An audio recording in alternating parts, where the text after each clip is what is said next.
Let us start today's class. So yesterday I was discussing one problem. है ना?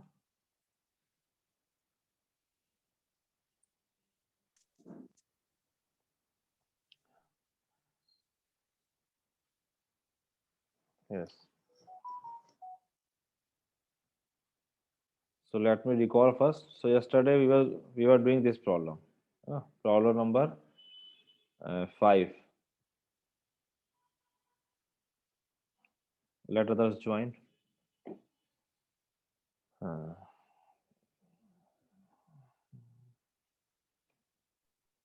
this was the problem. Show that this is a field. It was problem number 5, page number 20. Show that it is a field. Under the binary operation R cross R plus and cross. And operations were given to you x1 x2 plus y1 y2 is equal to, it was component wise addition, x1 plus y1 x2 plus y2, and the product was given x1 x2 cross y1 y2. This was how much?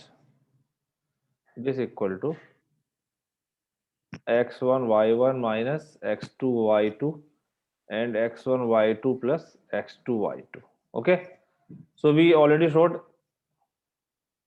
that with respect to addition it forms a group, है ना?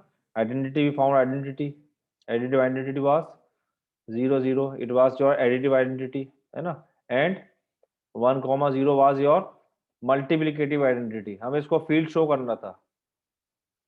तो field में what we have to show?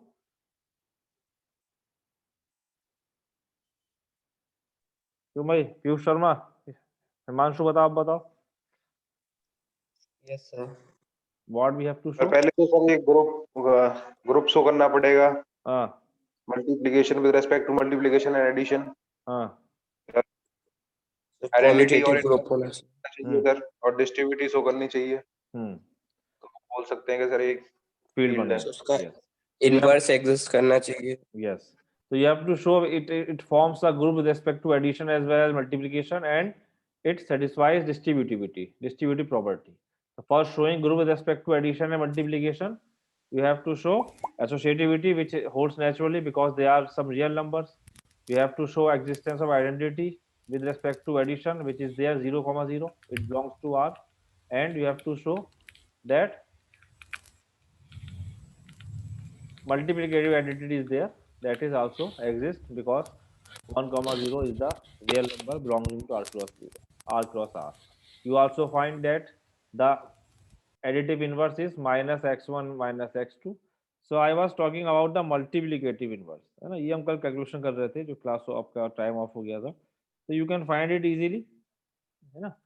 For multiplicative inverse, what I told you, कि suppose let a comma b be the multiplicative inverse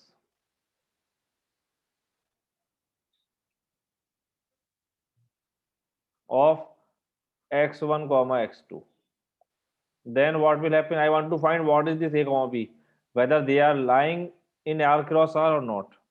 So they should come a real number. So if it is multiplicative identity, what will happen? You know, if I will take the product of x1 x2 with this a comma b, the resultant should be identity how much? 1 0, है ना? If it is the inverse, then this should be identity 1 0 is the identity. हम already we have calculated 1 0. तो इसको if we will open it by this formula, ये formula आपको open करने का x1, so what will be coming? A x1, yes, and minus x2 y2 minus b x2, and second term x1 y2, है ना? x1 y2 means b x1 plus x2, नहीं यहाँ पर क्या था? x1 y1 होगा, आई थिंक क्या था? x1 y2 plus x2 y1 है. Here it is y1. Yes. So x2 y1 means a x1 ये x2 this should equal to 1, 0। तो ये आपकी क्वेश्चन बनेगी, इसको आपको सॉल्व करना है बस। Okay, Yes, now sir. you can compare it. Two equations are there, so you got ax1 minus bx2 is equal to 1 and bx1 plus ax2 is equal to 0। अब ये दो इक्वेशंस हैं, इन्हें आप सॉल्व कर लीजिए for x1 x2, solving for a and b, क्योंकि हमें a b की वैल्यू निकालनी है। तो after solving you will be getting, you can apply Cramer's rule, you can apply substitution method, any method, it is a simple system of linear equation, आप solve कर सकते हैं इसे।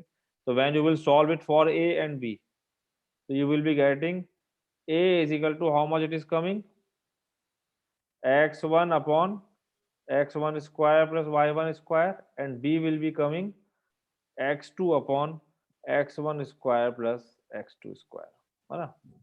सर x2 स्क्वायर होगा ना, x1 अपॉन x1 है x1 square plus x2 square होगा ना। x2 square, हाँ सॉरी y1 हमारा नहीं है पर x2 है। ओके, सर वहाँ b equal to minus x2 upon minus का साइन आ रहा है, यस माइनस हाँ yes sir minus x1 square x2 minus sign आएगा, करेक्ट। एंड यू नो है ना, because we are finding this multiplicative inverse for all the non zero numbers, है ना, this x1 square and x2 square can not be zero, x1 square plus x2 square is never zero, है ना,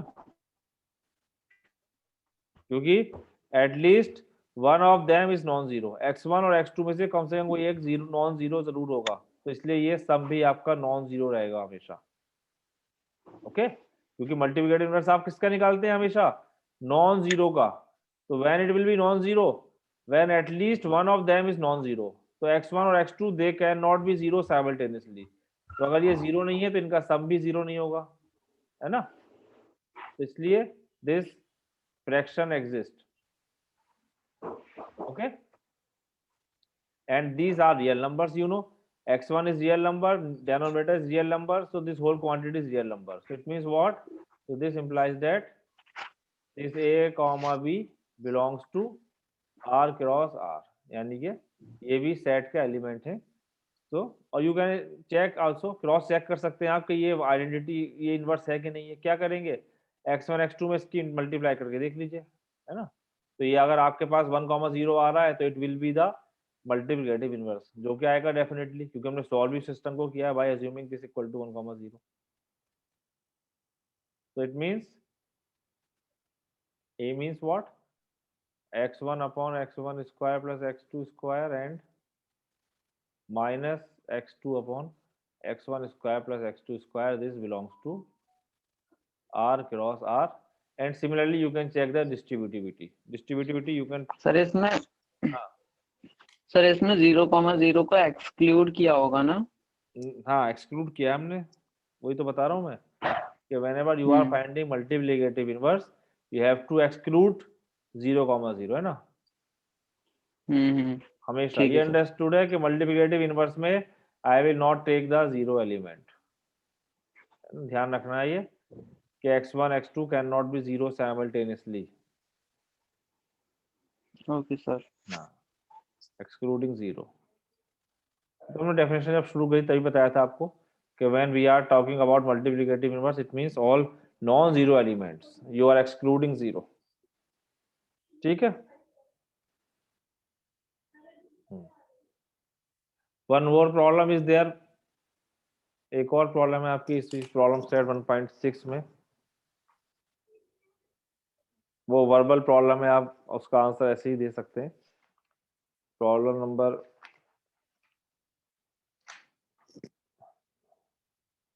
6 है, give, problem number 6, give 3 reasons, page number 24, give 3 reasons why, give 3 reasons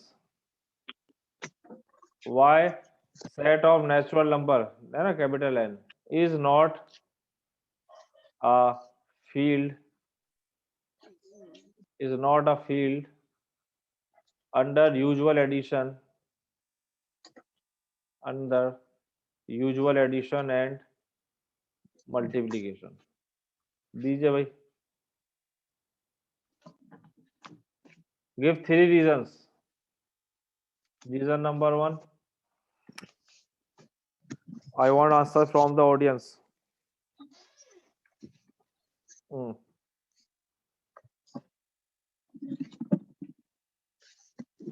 set of natural number field है या नहीं, पहले तो ये बताइए। No sir. Multiplicative inverse rational होगा sir. First Yes, reason sir. Is what, which is not sir inverse access नहीं करेगा सर। कौन सा इनवर्स? मल्टीप्लिकेटिव इनवर्स एडिटिव होल्ड करेगा क्या? सर एडिटिव भी नहीं करेगा सर। एडिटिव भी नहीं करेगा क्योंकि 2 का inverse -2। Set of natural numbers means what, it starts with 0 से या 1 से? 1 1 2 3 and so on. So additive inverse does not belongs to set of natural number. Even identity भी exist नहीं कर रही है। यस सर, आइडेंटिटी भी हैं? एग्जिस्ट नहीं करेगी। Additive Yes, sir. identity is not there.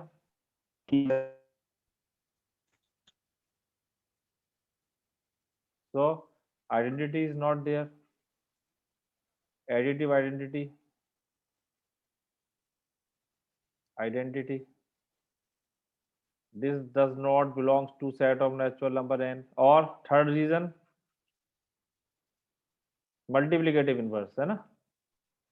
Sir multiplicative identity तो एग्जिस्ट कर रही है, देखो 1, but multiplicative inverse this does not belong to the set of natural number, है ना।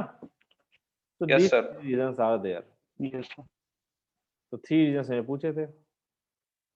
बाकी आप अगर देखिए तो उसमें मल्टीप्लिकेटिव आइडेंटिटी है, एसोसिएटिविटी है with respect to addition multiplication, क्योंकि नंबर्स हैं ये, they are real numbers after all. लेकिन ये these 3 properties are not there, so it will not form a field. Okay, yes sir. so it was about distributivity भी नहीं होगी ना? Distributivity होगी इसमें, होगी sir.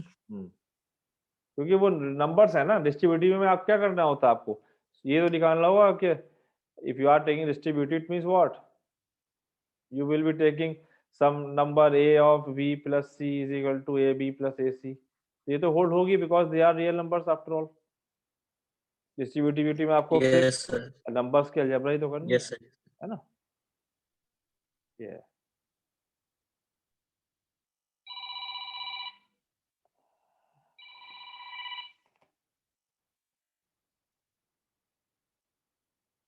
so this is your book now.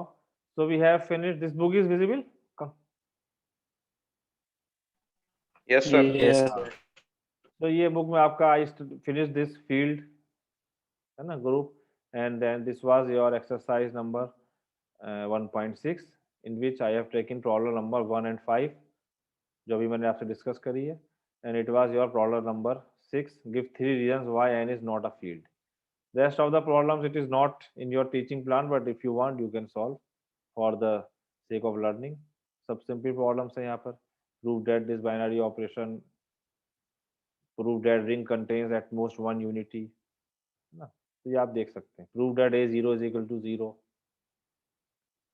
After this we have our main chapter, that is a chapter number 3, vector space. But in between you have these basic concepts, functions, operation on functions, है ना, which you have already studied in your calculus. But if you want to recall all these things, you have a soft copy, you can try all these things from this. How to add two functions, how to check a function is 1 1 on 2. These are properties here. The graph of product sine cosine is given. So they are basic concept actually, if you want to see, because chapter name is sets and functions. So इसको अब skip कर रहा हूँ मैं, because it is not part of your syllabus. Next thing is chapter 2 is vectors. These vectors you have already studied your in your school I think classes में, vector in your 11th 12th class I think. तो इसमें vector calculus है पूरा, how to write a vector, how to take product, how to take how to add, what does it mean geometrically. तो ये पूरा vector calculus है आपका यहाँ पे, है ना, जो आपने पढ़ा है ऑलरेडी। तो it is also not a part of your syllabus, you can see they are very basic problems. Vector means they have directions, they have magnitude, how to add। तो ये आपका पार्ट, इसको मैं स्किप कर रहा हूँ। Vector addition is commutative, you know, है ना, but vector product is not commutative, you know this thing। क्यों भाई? Yes, sir. आइडेंटिटी एग्जिस्ट करती है, 0 0 inverse. Yes sir, yes sir. अगर कोई वेक्टर ले लें तो उसका इनवर्स एग्जिस्ट करता है। Vector addition is commutative, so vectors under addition is a commutative group, है ना। तो इसको उन्होंने रिप्रेजेंट करा अलग नोटेशन से। फिर स्केलर मल्टीप्लिकेशन दिखाया है। What is the scalar multiplication? अगर आप कोई दो वेक्टर ले तो स्केलर मल्टीप्लिकेशन में ये प्रॉपर्टीज होल्ड होती हैं। Alpha u plus b is equal to alpha u plus alpha v. यहाँ पर यू वी मीन्स वेक्टर रहेगा, alpha beta means they are some real numbers, है ना। तो ये सारी प्रॉपर्टीज होल्ड होती हैं वेक्टर्स में स्केलर मल्टीप्लिकेशन की। 1 dot U is you, 0 dot U is 0। So let us come to the next chapter। ये सब आप पढ़िएगा अपने आप अगर आप देखना चाह रहे हैं व्हाट इज वेक्टर।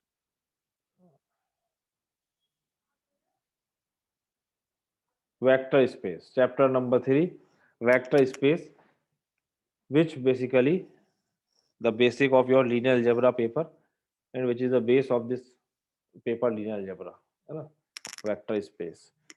तो अभी तक जो हम कर रहे थे ये सब इसका प्रीरेक्विसाइट्स था, which we have done so far। It was a prerequisite for a vector space। Okay? Okay, sir. So let me define vector space is also again an algebraic structure, like you have seen the algebraic structures group, you have seen your vector ring, you have seen your field। Similarly, this is again an important algebraic structure which we need for doing so much calculation। This linear algebra is used in machine learning, in artificial intelligence, the matrix analysis, vector space, all these things you people use in defining all these things। So it is an important paper of mathematics। One of our professors, he used to say, if you want to know somebody's school algebra, school mathematics, ask him calculus। If you want to know somebody's college mathematics, ask him linear algebra। क्योंकि linear algebra जो है वो बहुत सारी mathematics का base है, function analysis, topology, geometry. तो अगर आपको किसी की स्कूल मैथमेटिक्स चेक करनी है तो आप कैलकुलस पूछिए कि अगर कैलकुलस में अच्छा है तो he will be good in mathematics school at school level. College level में कोई गए साहब I am graduation, I have graduation degree, तो उससे आप फिर अलजेब्रा पूछिए, लीनियर अलजेब्रा। अगर लीनियर अलजेब्रा उसको आती है तो इसका मतलब कि ही और she will be knowing something in mathematics. ये हमारे प्रोफेसर सर कहा करते थे, तो बिल्कुल सही बात है ये, क्योंकि दिस वेक्टर स्पेस और linear algebra it is a base of so many mathematics. जो आप अभी तक पढ़ चुके हैं या जो आगे पढ़ेंगे उसमें इसका बहुत इस्तेमाल है। सर ये फिजिक्स में भी इस्तेमाल होगा वेक्टर यस, स्पेस? फिजिक्स में इस्तेमाल होता है Physics- आपका एक वेक्टर स्पेस का। फिजिक्स में आपके वेक्टर कैलकुलस तो है पूरी, वेक्टर स्पेस और मैट्रिक्स एनालिसिस इस्तेमाल होगा फिजिक्स में। आप ढूंढिएगा कि कहाँ इस्तेमाल हो रहा है vector space. White board is visible in your book? Yes, Yes, sir. sir. हाँ, तो मैंने Yes, sir. बुक हटा दिया मैंने, chapter 3 vector space. So as I told you that it is basically an algebraic structure, है ना। मतलब structure क्या होता है कि यू हैव अ सेट और उस सेट के अंदर हम कुछ बाइनरी ऑपरेशंस लगा दें तो वो डिफरेंट डिफरेंट स्ट्रक्चर्स बन जाते हैं, उनके हमने नाम रख दिए, यही तो है। तो फर्स्ट थिंग इज व्हाट कि non empty. Now you understood कि नॉन एम्प्टी क्यों है। मैंने आपको उस दिन एग्जांपल बताया था ग्रुप के लिए और रिंग के लिए, है ना, और फील्ड के लिए, कि नॉन एम्प्टी का मतलब आपको अब आइडिया है कि नॉन एम्प्टी में कम से कम कितने एलिमेंट होंगे if we are talking about group or if we are talking about field. So our non-empty set, suppose I am denoting it now by V, क्योंकि हम वेक्टर स्पेस कर रहे हैं तो V से कर दे रहा हूँ मैं. ग्रुप के लिए G यूज किया था, फील्ड के लिए I used F, है ना. These are your book conventions, your textbook conventions. So I am not changing the convention, and in fact these are the standard conventions. In every book you will see vector space will be denoted by the symbol V, field will be denoted by the symbol F. So our non-empty set V, you know, is called vector space or real vector space. Real vector space. इसको मैं short में VS लिखा करूंगा. henceforth I will be writing VS, है ना. Real का मतलब क्या हुआ? अब आपको एक आइडिया इससे आता है कि इसका मतलब कॉम्प्लेक्स वेक्टर स्पेस भी पॉसिबल है. क्यों भाई? If you are mentioning something it means what के this thing may possible otherwise also. तो कॉम्प्लेक्स भी पॉसिबल है. Yes, sir. So it's called real vector space if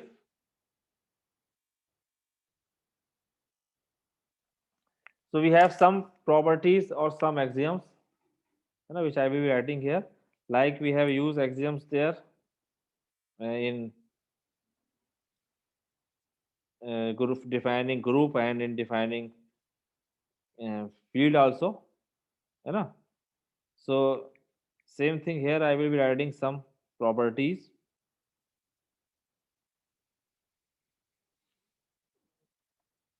So here one thing is what? Here we will be having actually two operations, है ना. If उसे आप as a property कह सकते हैं. First thing is what? Two binary operations are there. One is called vector addition, है ना.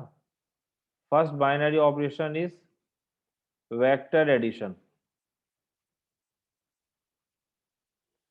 Vector addition ना. वेक्टर एडिशन क्या होता है कि you will be adding two vectors, है ना. Vector addition means what?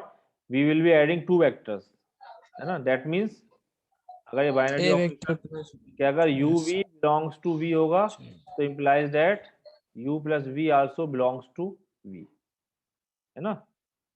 And ये वेक्टर स्पेस की फर्स्ट आप कह सकते हैं प्रॉपर्टी है या it is a binary operation, क्योंकि when you are defining some structure you need binary operations. तो on v we have two binary operations. जैसे फील्ड में आपके टू बाइनरी ऑपरेशंस थे, तो on v we will be having two binary operation. One binary operation is what? Vector addition. Second binary operation is scalar multiplication. Scalar multiplication. That means u belongs to v and alpha belongs to. अब ये alpha क्या है आपका? Alpha will be coming from the real numbers या from the field. यहाँ पे आपके book में उन्होंने रियल नंबर लिखा है कि alpha is some real number, कोई स्केलर होगा. तो this implies that alpha u also belongs to V, है ना. यहाँ पर ये डॉट प्रोडक्ट है, आपका प्रोडक्ट हो रहा है ये अल्फा का वेक्टर के साथ. तो these two binary operation I will be using when I will define a vector space. What are the binary operations? Vector addition and scalar multiplication. So keep in mind, vector product is not a binary operation for defining vector space. Vector space के लिए I don't need product, यानी कि vector space में product of vectors is not possible, लेकिन addition is possible, है ना. And these are binary operation, so they will be closed. You can see if you are taking two vectors uv, then u plus v should be in v. Second, if I am taking any vector u and any scalar, then alpha u belongs to v. So these two important operations are there when we are defining vector space. Is it clear? Okay? Yes sir. हाँ. Yes sir. तो इसका मतलब कि addition जब हम करेंगे, जब भी एडिशन करेंगे तो हम किसका एडिशन करेंगे? हमेशा वेक्टर्स का. और जब प्रोडक्ट करेंगे तो हम प्रोडक्ट करेंगे स्केलर एंड वेक्टर का. ओके? ठीक है, next property,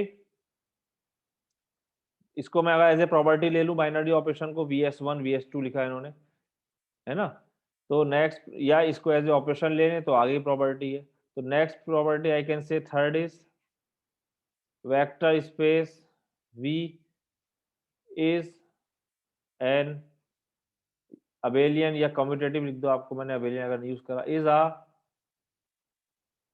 commutative group with respect to addition.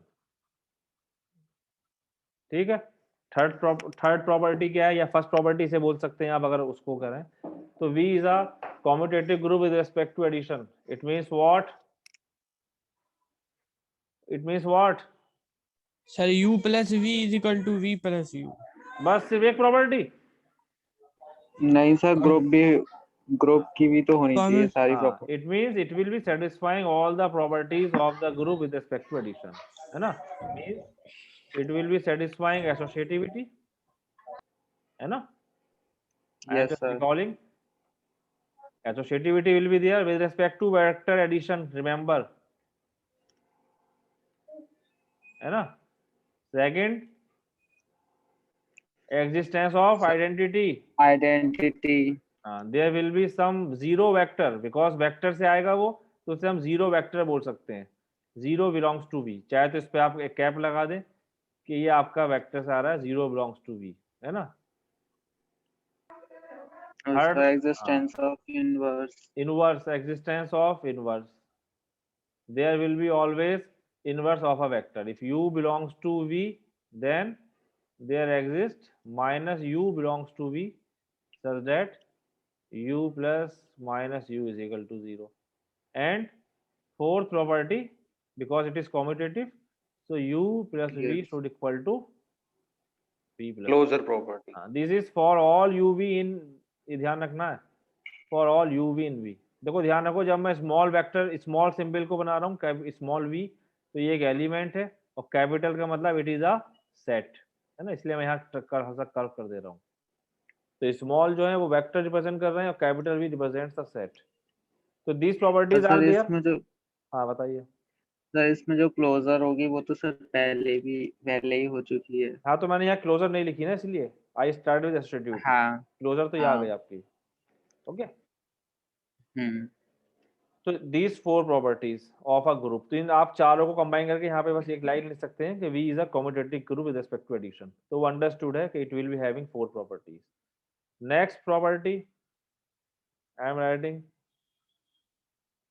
that is scalar multiplication. That means what, alpha u plus v should equal to alpha u plus alpha v, जो मैंने अभी पीछे आपको discuss करी थी बुक में, है ना, and it is what, for all uv belongs to v and alpha belongs to real numbers, r से लिखूंगा मैं रियल नंबर। एक्चुअली जो वेक्टर स्पेस होता है basically it is defined on a field, and this r is a field, हमने already discuss किया हुआ है ना, तो यू कैन राइट कि this alpha is coming from a field, क्योंकि whenever you are defining a vector space you will need a field, because without field we can not define vector space, and r is a field, तो इसलिए I am taking r as a real number as a field. Next property, alpha plus beta, whenever I am using alpha beta they are scalars, this should equal to alpha u plus beta u, for all u belongs to v, alpha beta belongs to r, okay. Next property, alpha beta u, this should equal to alpha beta u, और this should equal to, alpha beta real number है तो they will commute, तो इसको मैं लिख सकता हूँ beta alpha u, for all alpha beta belongs to R and u belongs to V, and last property that one dot u, देखो यहाँ पे वन का मतलब क्या है, one is a scalar, u is a vector, तो one dot u should equal to u for all u in V. So if these properties holds in a set, it is called a vector space over a field. Is it clear?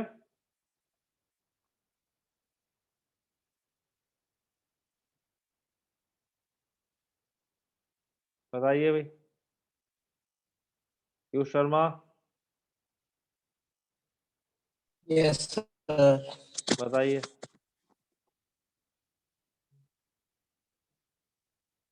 Faizan Anwar, yes sir. क्या explain किया मैंने?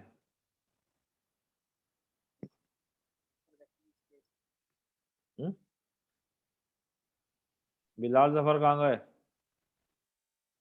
Yes sir. बताइए, आवाज सबकी बंद क्यों हो गई भाई? कोई नई चीज देख ली क्या? हैं? देखो सिंपल है, एक आपका नॉन एम्प्टी सेट वी है ना?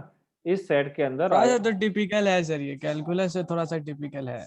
टिपिकल नहीं है, ये बहुत खूबसूरत है, जितना पढ़ो उतना मजा आएगा, है ना? You have a Yes, vector sir. Space, तो इसके लिए I have two operation as I told you, vector addition and scalar multiplication, है ना? स्केलर ऐसे लिख मल्टीप्लिकेशन। सकते हैं। तो ये ध्यान रखना है कि बाइनरी ऑपरेशन जो है it is a vector addition scalar multiplication. So any non-empty set V with vector addition and scalar multiplication will form a real vector space if it satisfies the property that what vector addition should be closed, scalar multiplication should be closed, it should form a commutative group with respect to addition, है ना? So commutative group means you know all these four properties, and rest of the properties actually they are the scalar product properties. Alpha u plus v is equal to alpha u plus alpha v. Alpha plus beta u is alpha u plus beta u. Alpha beta u is equal to alpha beta u beta alpha u. 1 dot u is equal to u. तो ये आपके scalar product properties है ना? Nowhere I am taking the vector product, कहीं पे भी मैंने u into we नहीं लिया है, ध्यान रखना, है ना? ठीक, सो ये प्रॉपर्टीज अगर Yes, sir. होल्ड, तो ये सिंपल प्रॉपर्टीज है, it's just scalar product and this is a vector addition. क्या प्रॉब्लम है इसमें?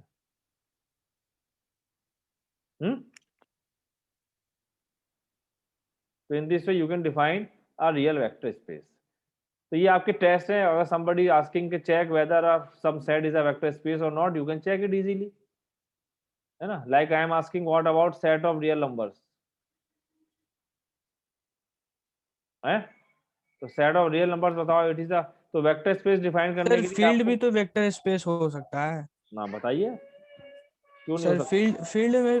फील्ड में भी हम सर वो लेकिन देखो प्लस इसमें एक चीज और ध्यान रखना स्केल। है कि यहाँ पर हमारे पास टू ऑपरेशन है ना? एक तो इंटरनल है, ये जो आप u प्लस b कर रहे हैं, it is called internal operation, means you are adding two elements from the same set.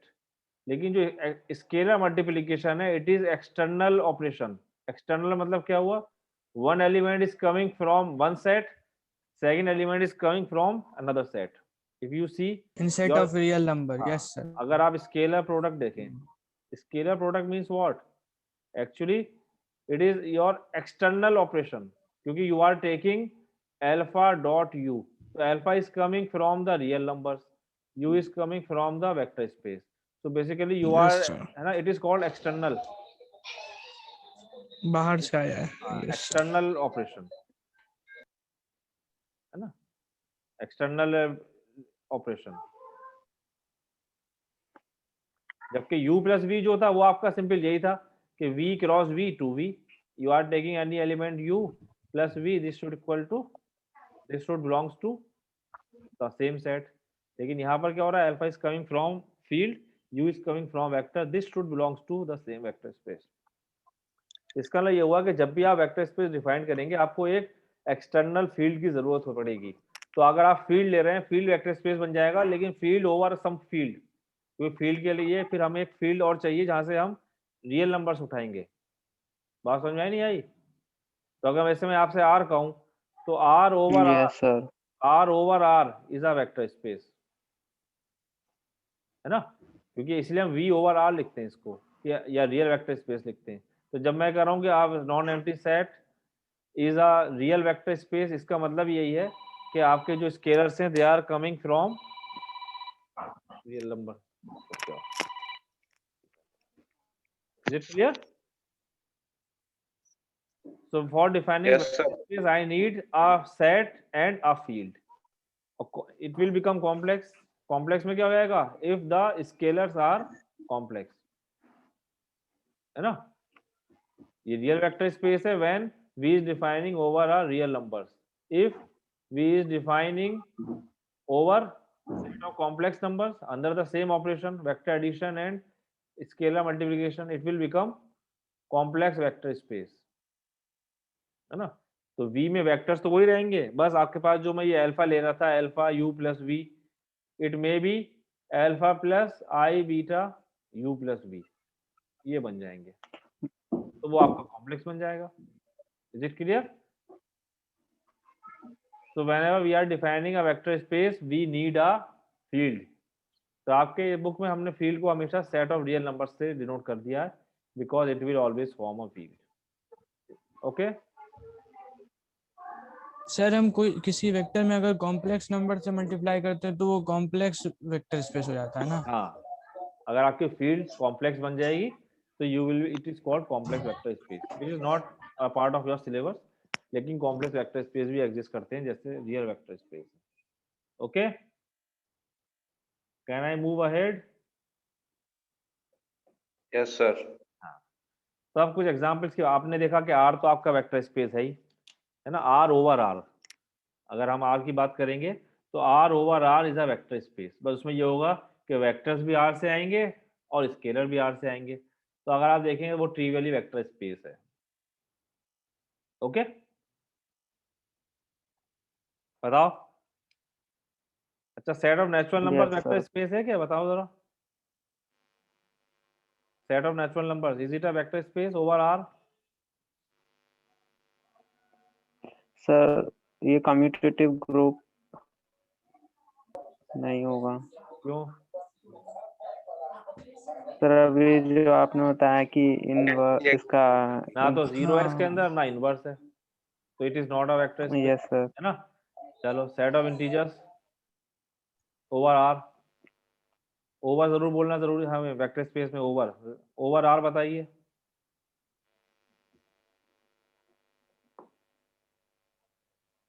सबसे पहले ये देखो कि Z ग्रुप है कि नहीं। जब भी मैं आपसे पूछूंगा somebody asks vector Z is a vector space or not, first thing you have to think whether it's a group or not। ये देखो सबसे पहले, with respect to addition only। है सर, ग्रुप सर है। होगा सर, ये है yes sir हो अगर ग्रुप है तो बाकी प्रॉपर्टी तो आपकी नंबर की है वो तो होल्ड हो ही जाएंगी, क्यों? Yes sir. Yes sir. वो भाई, अगर अल्फा ग्रुप बन स्केलर गया वाली हैं, वो सब तो तो हो बाकी ही तो जाएगा स्केलर वाली बस। होगी, क्योंकि वो तो स्केलर्स, वो तो नंबर्स हैं, तो numbers always hold all these properties, number में तो ये सब होल्ड हो गई, क्यों? तो यस जी सर, ये सर। सब तो हो ही जाएगा। तो मेन थिंग आपको हमेशा ये देखनी होगी कि over R it is group or not addition. तो ग्रुप के लिए आपको मेनली दो चीज देखनी होती है, एक तो जीरो और एक इनवर्स, वो आपको मालूम है सेट के अंदर होता है ना। भाई जीरो भी यस होता है और सर। इनवर्स भी होता है, 2 का -2, 3 का -3। Yes sir, yes sir. तो Z over R will form a vector space, सारी प्रॉपर्टीज आ रही हैं इसके अंदर। Okay, yes sir. so in this way you can think about